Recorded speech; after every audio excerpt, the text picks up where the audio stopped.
In the language of the Pemon Indian tribe in Venezuela, Roraima is translated as the mother of all waters. A group of Russian biophysicists set out for this destination in January 2005 to collect a unique sample of water, which scientists say has never been in direct contact with human beings. Such water exists in only one place on Earth, in Venezuela.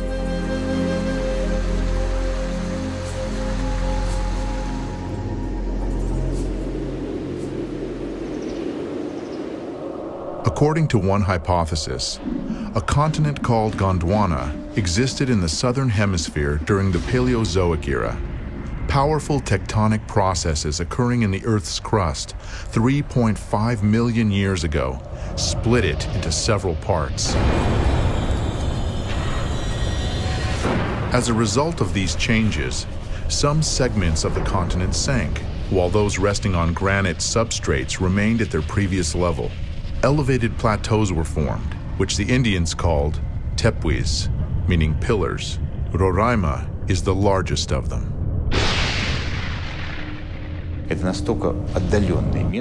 It's a really remote place, very hard to get to. 3 days of travel through the savanna and then the jungles. Then you climb an 800-meter wall. It takes a certain amount of enthusiasm. Therefore, we can say that the water we have there is in a unique, virgin state.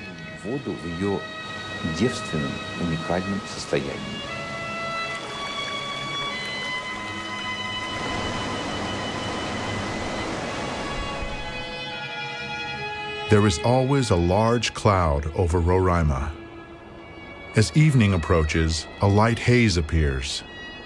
When the moon comes out from behind the mountains, the mist begins to glow with an even blue light. And in that light, it is visible how fine droplets of moisture are hanging in the still air. The slightest breath of a breeze, and this watery dust forms into drops.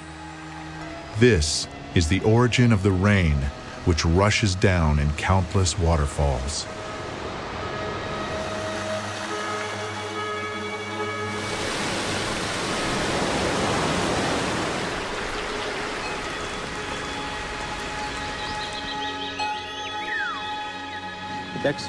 So today is January 30th, water collection number 16. Then we shall pack it all up in foil, and in this form this water will hold its energy for several days with the air of these places. Then we'll arrive in St. Petersburg, and we'll calmly carry out our laboratory analysis several thousand miles away, and only then will we be able to draw any conclusions.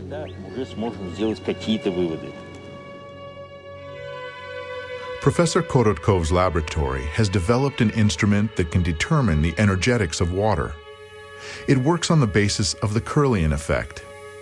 Everything that enters a strong electromagnetic field begins to emit light. The greater energy the object possesses, the brighter it shines. The water from Venezuela was compared with ordinary drinking water.